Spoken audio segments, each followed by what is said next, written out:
Welcome back to Melodic Memories of Light's Monarch. I'm Casey, and today I wanted to touch on Arcane Season 2, Part 3.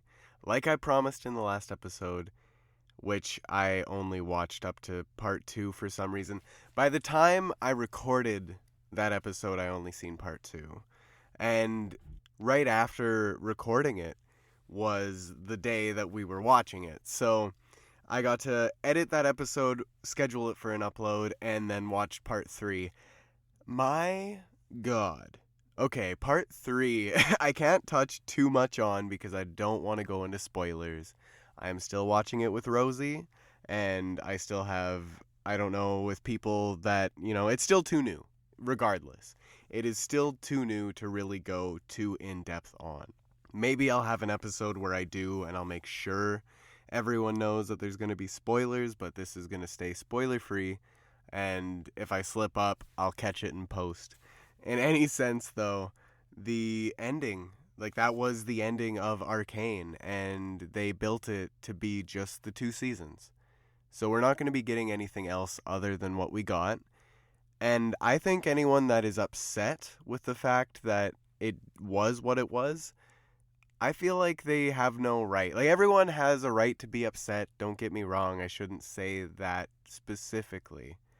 I mean more so, I seen some, I think IGN was the biggest one that I seen, but I seen some reviews at least. IGN in particular, they rated it a 7 out of 10. And they rate a lot worse things 10 out of 10s. So I really don't take, I take IGN with a grain of salt. Take all of these reviews with a grain of salt. Even what I spout on about, something I love, you might not.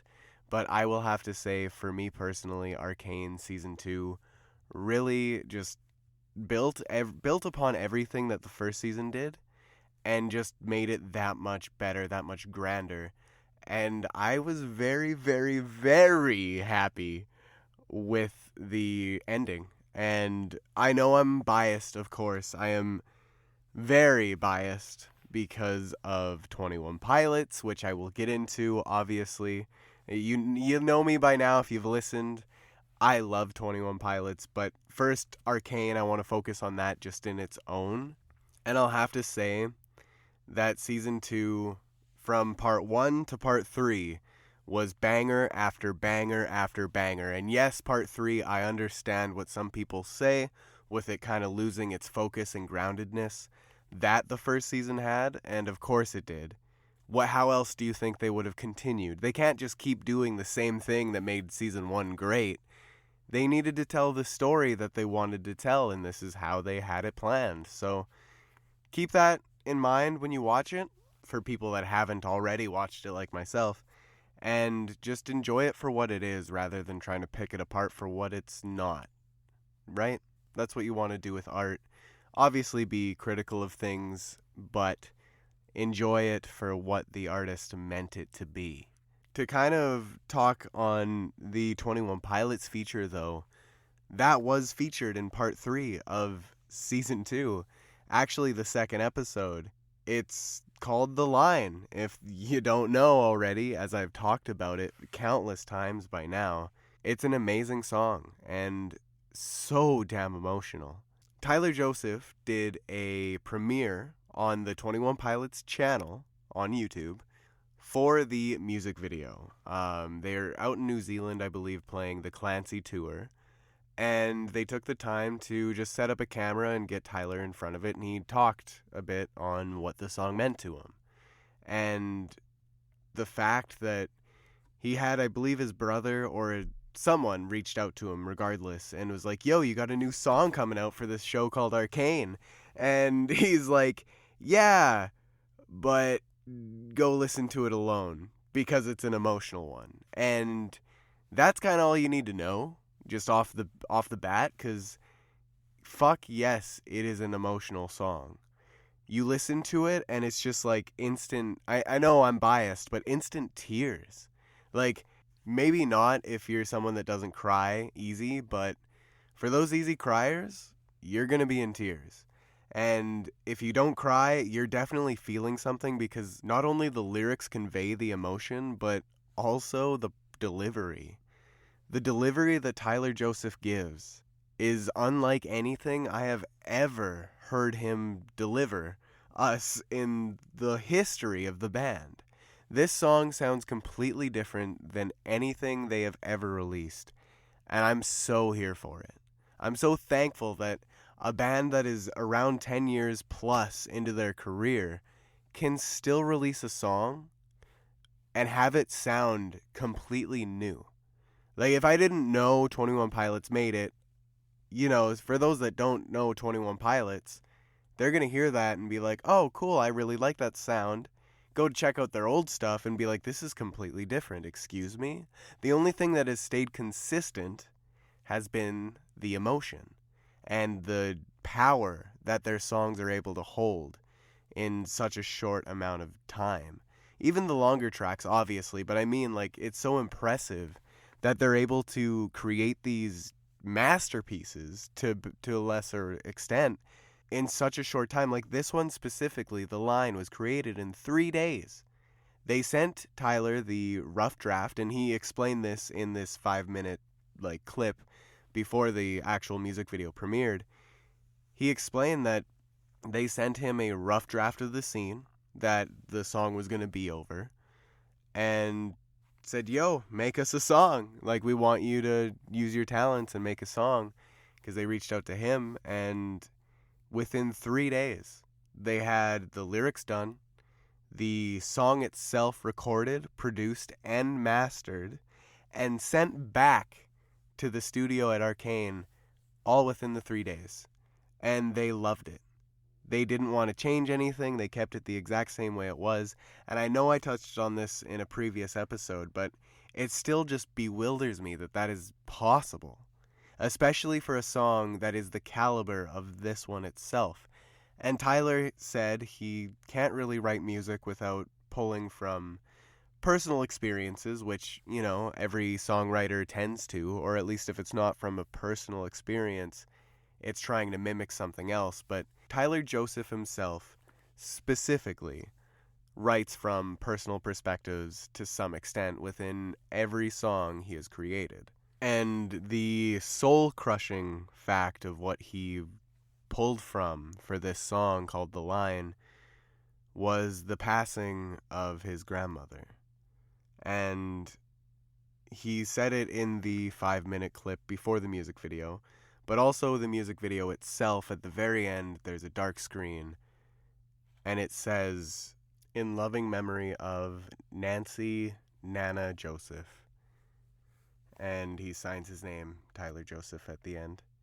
That just made me cry. Like, I see it, and it makes me cry, especially in the music video, how it's the emotion of the song and the power that it has to end on that solemn note and to be a song for her, or at least to that experience, and kind of convey the emotions he himself feels towards it.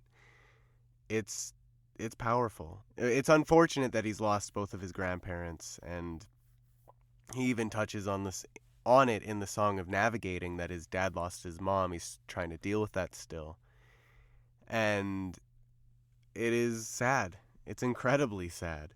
But to find some beauty within it, at least Legend from the album Trench, which was dedicated to his grandpa, who also unfortunately passed, now has a song to go hand in hand with it, and that's The Line. It one to his grandpa and one to his grandma, and I think it's beautiful that an artist is able to do that with their music and with their art in general, as it's a way for that person to live on forever. And that light, that memory, will never die. They're sad songs, but powerful. Incredibly powerful. I will have to also say, the fact that he sounds different in this song compared to any other song, his delivery, I feel like we're supposed to expect more kind of takes like that in the future of 21 Pilots. I feel like their future is actually the brightest it's ever been. I know that at the beginning they had the kind of emo vibe and were definitely thought of as the weirdos, and it kind of evolved into people falling out of love and then falling back in love. And I would like to think that they're still an amazing band. I've never given up on them, but I will have to say that after Clancy being the end of the storyline, if that is true, based off of what he said at the Chicago radio show, that little live stream that they did, where he was talking about how Clancy, the end of the story wasn't done yet, but also don't know, like, it's up in the air, really. Like, there's sources saying that it's over and sources saying that it's not. I think it's going to end with a big bang. It'll probably be the concert performance that they recorded on 35 millimeter tape. I believe it was that. Regardless, 4K. It'll be in 4K. Super hyped since I missed out on Clancy. The Clancy World Tour, it did not come anywhere near me. Joys of living in Canada, but I'm rambling at this point. I guess all I have to say is that the future of 21 Pilots is incredibly bright, and I think that we can expect a lot of new sounds from this band, which isn't anything new, I will have to say. You can always expect a new sound from 21 Pilots, because they have been, and I think always will be, a genre-defying band. And let me tell you, by the way, no one can ever tell me that they are not talented. This song proves it, and not to mention, like, I would have to say, in my memory, the one moment that I think of the most when I think of 21 Pilots being talented was the MTV Unplugged that they did. Okay, for those that haven't seen it, go watch it, please. It should be on YouTube, at least. And if not, they did release it as an audio album. So go listen to it in one way or another, but I will have to say, it is so incredibly impressive to see what they are able to do on the fly. They got the audience to make noises and made those noises into songs. They turned the noises of the crowd into like a snare drum or a hi-hat. Like they did that on stage in real time to then sing their own songs. Like, I just can't get over the fact that blows my mind they're able to do that. That is fucking impressive.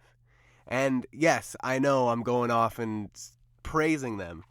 No band is perfect. But man, do they ever impress. And anyone that tries to shit on them and says they aren't talented, there's the MTV Unplugged that I just mentioned. This song itself, for the emotion it holds. And the location sessions that they did during Trench Era. Insane. Which, like, again, it's all the ways that they're able to make their old songs sound brand new. A whole new take on it from the band that created it themselves. And that doesn't usually happen. And if it does, it's like, 10 years later, let's touch it again. And try to change it to, feed off the nostalgia. 21 Pilots has been doing that. Not feeding off nostalgia, but changing their songs constantly. They're always reinventing. They're always trying new things and making songs maybe on the ukulele instead of how it is on record. And a huge thing to say is like the live stream experience they did for Scaled and Icy. That, for those who haven't seen it, because there's not really a way to watch it anymore, back in like COVID era, they did a live stream experience and it had them sing a whole shit ton of songs, which if you do want to listen to it at least, it is on Spotify. It's the live stream experience version of Scaled and Icy, but the songs are all at the end. But they transition from song to song in such a unique way that they also mimic in their live performance itself. Like, all the things they do is just incredibly impressive, and the way they're able to reinvent, even with bringing in other bands or artists like Mute Math, the Mute Math sessions that I remember coming out around Blurry Face era, or at least towards the end. Very impressive. And I know I keep going off and on, but I'm just trying to say they're an amazing band. I love them. And the next time I'll talk about them, hopefully, will be when we're on the verge of another new song, or maybe even a new album. I'm fingers crossed that concert video that they recorded back in their hometown of Cleveland, Ohio. I really, really hope that we get that with some bonus tracks for like a deluxe Clancy album and end the story. End it off proper. Give the Trench fans some more fucking lore, please. Like, yes, Clancy itself had the lore in it, but it wasn't as in your face as Trench was, with giving us like literally a song called Nico and the Niners. Like, they weren't hiding it. Whereas in Clancy, they talk about Clancy, but they don't really mention Banditos or really anything important lore-wise. At least, like, putting it on the nose. Like, you can infer things, of course, and see the symbolism for certain things throughout the record, but it isn't until Paladin Straight where we actually get him talking about Nico and the Banditos, and it's something that I was missing from Clancy, and it's probably my only grievance with it, which is so incredibly small, because I think they did an amazing job. I just hope that we get something more. I don't mean to be greedy. If we don't, I'm not going to be upset in any sense, though I do expect a concert movie is on the way in some form. I would really hope it isn't just streaming like the Eras Tour movie was, and a lot of concert movies have been. Like, release it physically, give us a disc as an option. It doesn't have to be the only option, but give us the option to buy it, because hell, I know if there's a 4K disc, a Blu-ray disc, even a DVD, hoping for the 4K, but if there's like only a DVD, I will be purchasing it. I like to have that shit to play whenever I want to, and just kind of use it as an escape to a place where I'm happiest, and that is at a concert, at a show, feeling what those people in the crowd felt. It's an amazing experience, even watching it secondhand like that, and with how impactful the Clancy tour is, and how it is literally a love letter to their whole career, I would love to see it. So please, 21 Pilots, release at least that for us, and can't wait to see you guys come back full force. Hope the tour is going well. Look at me out here talking literally to them like they are listening. In any sense, though, I wanted to go into me downloading Regional at Best. And I did this a while ago, nothing new by any means. But I downloaded it to my computer along with a couple other albums, like their self-titled 21 Pilots, and I believe some of their singles that are only on streaming service or attached to another album that I don't actually own itself. I can only stream it or whatever. I downloaded a couple of them. And the way I did, there's this Discord. I'm not going to shout them out because I don't know if this is even okay, but what they do is they essentially rip the audio files themselves and put it in this open source thing, and you got to be chosen to be in this Discord, or at least pass some like questions or something of the sorts. If anyone is a 21 Pilots fan that is interested, please hit me up, ask me about it, and I can probably share some details at the very least. But the reason why I was doing it was because I got inspired to start ripping my entire CD collection to my computer. And the reason that I'm doing this in the first place, literally, is for that iPod that I mentioned in the last episode. I'm really feeling like I want to do it. And don't get me wrong, I don't think I'm going to get rid of Spotify anytime soon. Maybe that's something I can work towards within the new year, but it's not like I'm going to be, January 1st is here, cancel my subscription. I'm going to continue using Spotify, maybe have a marriage of the two, but I do want to eventually move towards getting rid of Spotify if I like using an iPod enough, because I'm still there to support the artist. And I know streaming is probably the best way to support them without buying their album, but if you can buy their album or their single or whatever directly from them, that is the best way of doing it. And if that's what it takes, that's what it takes. I have a lot of music already, be it on vinyl record or CD, and there are ways of getting vinyl onto digital audio. Like, you can buy a record player, I believe, a turntable that has a USB output, and you can just literally record it to your computer from that. I don't know the logistics of that. I don't know how it works. But I do know that it is a thing, at least. And maybe that's something I can look into for my record collection that I've got. Because, yeah, it won't be the high-quality WAV format that I've been ripping everything to, because the iPod, when you mod it, can read that audio format. To have my records and hear the pops and crackles on an iPod, it would be an interesting experiment to try out. So, something I'm not against. I just need to get a new turntable, which I've been in the market for quite a few years now.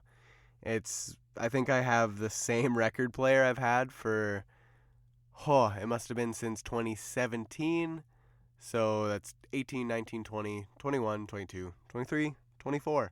And yes, I used my fingers to count to 7. It's been 7 years. That is insane. I did not think that it has been that long, and damn, I feel old. But holy shit. Like, the only reason I collected records, okay, a little side tangent here to have. I only collected records because of this girl named Katrina. May she rest in peace. And yes, that is why. She had a record collection of her own. And there was a night that she went out to a concert, and on her way home, she unfortunately didn't make it home because of a drunk driver. And I didn't really know how to handle that, because her and I weren't the best of friends, but we just met maybe a few months prior to that. We were getting to know each other, and she was someone that I was really enjoying talking to. We had our moments, of course, but we were friends for a little while there, at least a few months to half a year, I would have to say, before this happened. And I started asking her just maybe a week or two before, why records? And she gave me the answer, saying that they just sounded better. They sounded more warm and just brought a more cozy vibe to the audio, and was really an experience to bring along with the music, to really appreciate it. And, the usual praise that vinyl gets, at least. So nothing new there. But when she did pass, I didn't know what to do. And I thought, you know what? To honor her and her memory, since she loved these things, I'm going to give it a shot. I said I probably never would. I'll just, live through her. But since I literally couldn't anymore, I just decided, you know what, let me buy my own and experience a vinyl record for the first time. Because the only other times I've listened to music was either the CD, radio, or MP3, iPod Touch. So I never got to experience vinyl until around 2017 when I first bought my record player, which was a Crosley Cruiser. And terrible record players, stay away from the briefcase ones and the all-in-ones. Please don't wreck your records. There's a reason the track force is way, way too heavy. It'll carve your records, and you don't want that. They already have grooves. Don't carve them any deeper than they need to be, please. But the record player itself, when I got it and got my first ever record, Black Veil Brides 4, their self-titled record, it was insane. Even playing it on the Crosley Cruiser, because yes, that before I knew any better, I used it. And I only used it for a month or two before I got rid of it. Sold it to my cousin. Shout out to you, Melissa. But to say all of this, vinyl is awesome. It is amazing. It's a way to connect to things more deeply than what you can with streaming and even MP3 audio, digital audio. It's just something that you can collect, you can share with friends, and a way to pass on someone's legacy. And in my case, that's kind of why I'm doing it. And I've been a vinyl collector for a long time now, but the way it started was all for her and because of her. And if it wasn't for her, then half of my collection, the way that I love music so intensely, yes, would still be there to some extent, but not to the physical extent that I have now. So I do intend to upgrade my record player, my turntable, eventually, and we'll see when that happens. But when I do, I'll be able to get one with a USB and actually convert my audio to digital. And that's something I can look forward to. Sorry for the tangent, but just kind of wanted to share a story. But with the iPod itself, since I'm going to be focusing on that before I get a record player of any sort of difference, I want to fully modify it. I want to download Rockbox. I want to take it apart and actually like replace the battery, the storage, because it has a spinning hard drive. Because back in the day, like I think actual like SD storage, being on the board or whichever, was more expensive, which is crazy to think with how cheap SD cards can be nowadays. But all the same, I want to upgrade the battery, the storage, want to change the click wheel if it's not glued down to the motherboard itself, because depends on the model I get, of course. It's whichever one's at my mom's, if it's still there. I have to find out because I got one from my buddy, tried to fix it, couldn't fix it. I think it was a hard drive issue, though, now that I'm older and actually know you can take it apart. I never took it apart when I was a kid. I just hooked it up to a computer and it didn't work, and he just let me keep it. So all in all, it's an iPod Classic that I've got at my mom's. I don't know what version or generation it is, though, and that's why I'm saying this. I do want to try to replace the click wheel if I can, and the button in the middle. If I can't, then all I will be changing other than the battery and the storage will be the casing. And I don't know what kind of casing I want to get. I kind of wanted to ask your guys' opinions as listeners and kind of tell me what you think would be a cool color to pick or a cool kind of texture. Like, I know you can get ones probably that are a little different. You can get ones that are see-through, probably have more of a matte or metal texture. Like, there are a huge amount of options. So let me know your thoughts, any sort of ideas, whatever. Reach out at Lights Monarch. Those are my socials. You can find me on pretty much any of them.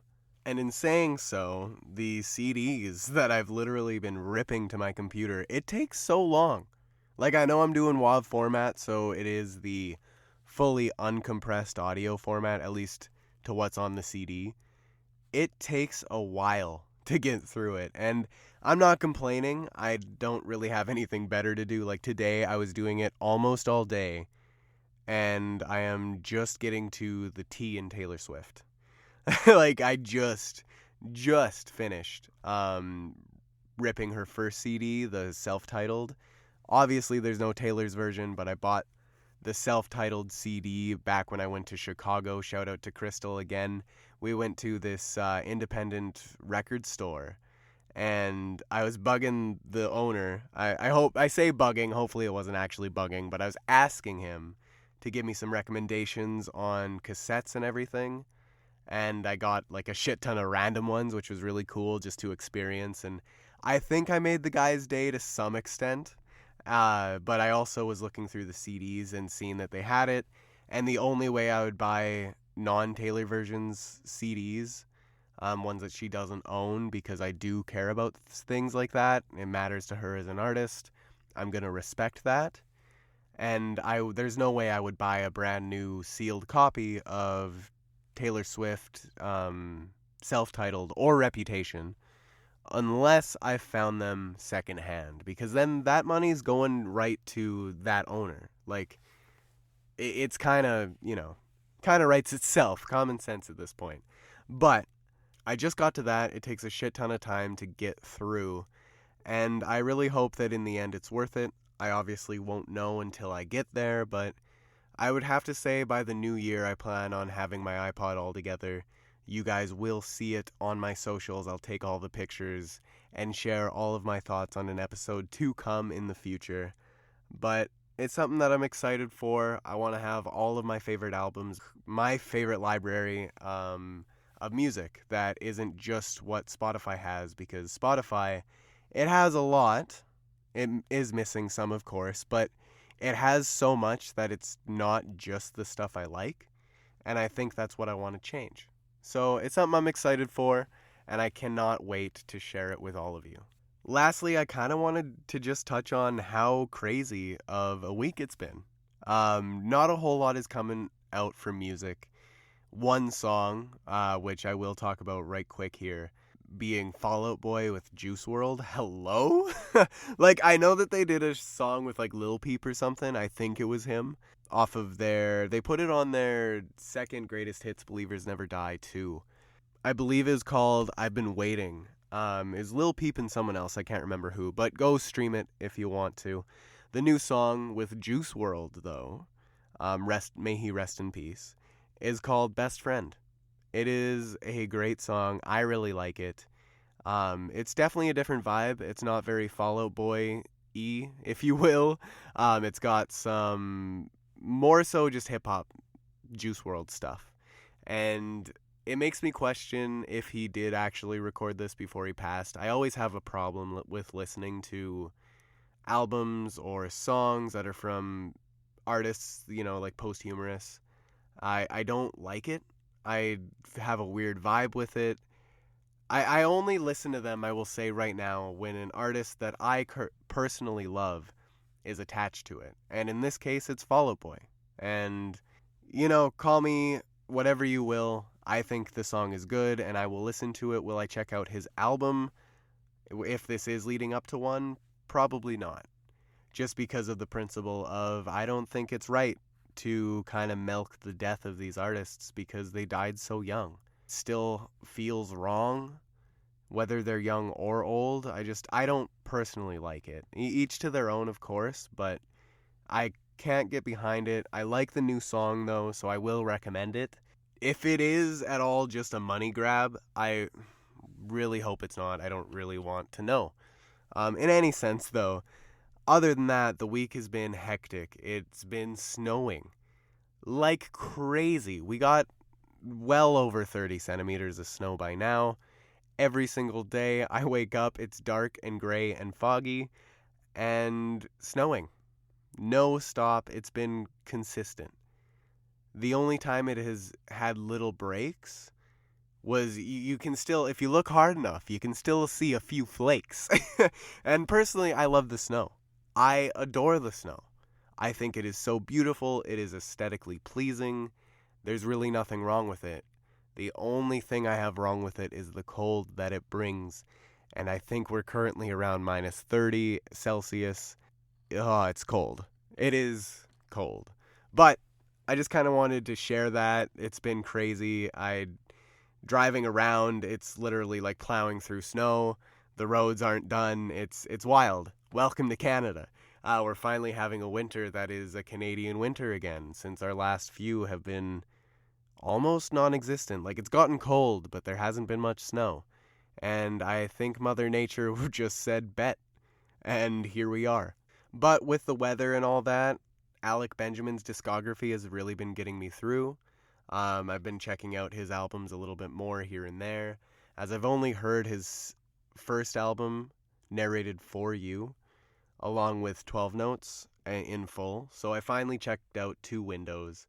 My God, what an artist. Like, the soft, sad boy himself. I can say I definitely love his music.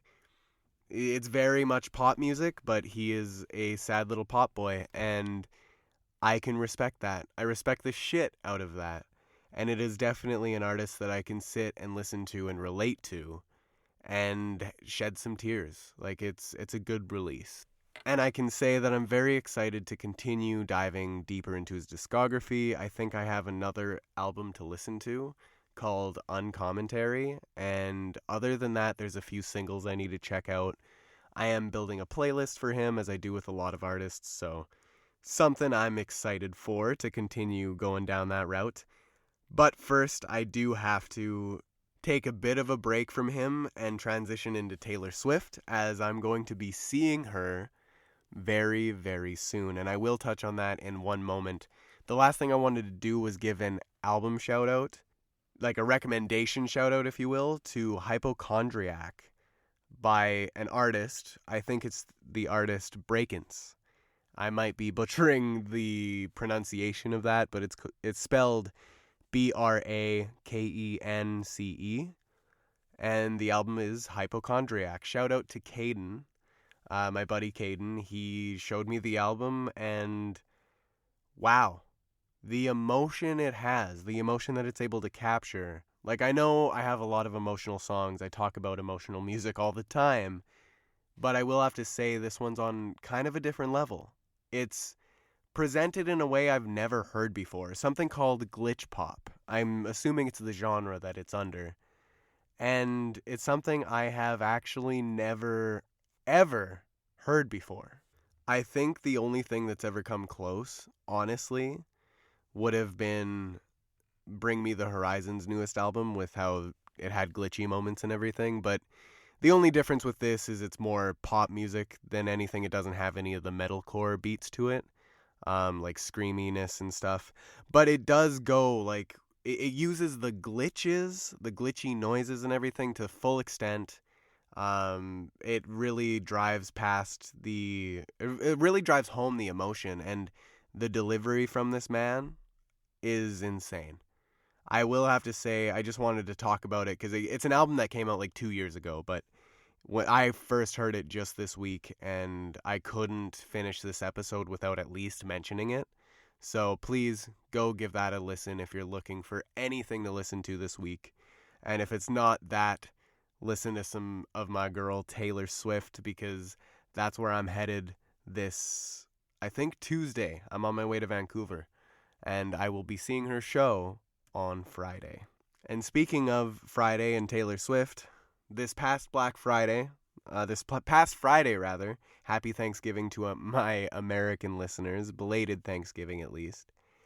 Black Friday was just this past Friday, and Taylor Swift had a release, her vinyl record for the anthology along with the CD, and the Eras Tour book itself. Now, the book itself is honestly really cool, more of a collectible piece if you really want to have it, just for your own personal collection, which I can totally understand, I can get behind. But if you're not looking to buy it because it might be a little too expensive, I think it was like $40 US. It isn't out yet international, of course, but all the same, you can read all of it on Twitter by now. The Swifties, they move quick. It was like first few minutes that they were taking pictures and talking about it, so I feel like I've already read the thing.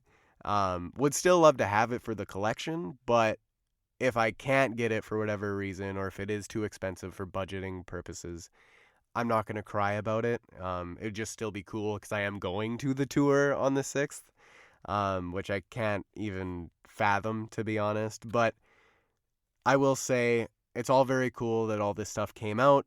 It came out for me because I'm Canadian, the vinyl and the CD on her web store. It sold out very quick. I ordered it like right at 6 a.m. when it dropped and made the horrible mistake of messing up my shipping address. Fingers crossed they're able to fix it before it ships. I don't want to have to go knock on that person's door and be like, hey, I am sorry, I'm just a fucking idiot. Please let me have my Taylor Swift record. Like, I really don't want to have to do that, so wish me luck. Hopefully me emailing them literally 7 minutes after the order was placed was fast enough, but they haven't gotten back to me yet, so who the fuck knows. But when I do get it in, if I am able to track it down at the very least, and when it does come in, I will definitely talk about it and share. It was $100 Canadian, which is insane. I heard it was like 60 US, so makes sense. I was expecting more, and that's why I bought it. I was expecting it to be like 150 to 200, but can't complain too much. Everything is expensive nowadays, and I knew that I wanted it in my collection. I skipped on the CD this time just because there's a possibility that it's a random theory. Leave it to being a Swiftie to create theories. I've always been somebody that likes to create theories, not just because I'm a Swiftie. Please don't take that out of context. But with the CD and vinyl, I think my theory, at least, is that come the anniversary of the album, when it is a full year old, in April, April 19th to be exact. It was like a birthday present for me when it came out, because it came out 10 p.m. for me on the 18th, which is my birthday. Hell yeah. But besides the point, when the album turns a year old, I can expect that she will release the anthology for everyone. And that might be a little bit hopeful on my end. There's no saying that she will do that, but there's also no saying that she won't. Or on the web store itself, it does not say limited. I know that her posts, it said limited to Target, but it could be a timed exclusivity. Companies do that all the time. We'll just have to wait and see. So if you missed out on it this time, I really hope you're able to get it at some point if you're looking for it. But yeah, Taylor Swift, what a crazy time. I am going to be living it up in Vancouver, or Swiftcouver. Not a huge fan of the name of that, but that's what they're dubbing Vancouver, Swiftcouver, just as Toronto got Toronto. Taylor Swift's in Canada, and it's crazy. It's a crazy time. I'm excited to go to the biggest show probably of my life. I don't think I'll ever get the chance to go to a show this big ever again, let alone a tour this big. Like, I know festivals, yes, but they don't count. They're festivals. It's insane. And I'm actually going to touch more on her just in general in my next episode because I will be gone and unable to record an episode next week. So it will be a pre-recorded one. Just go into it knowing that if anything big happened in the music world while I was gone, it will be in the episode to follow, along with a breakdown of the Eras Tour, Night 1 in Swiftcouver. So thank you for listening. I've been Lights Monarch, and thank you again for discovering the music within.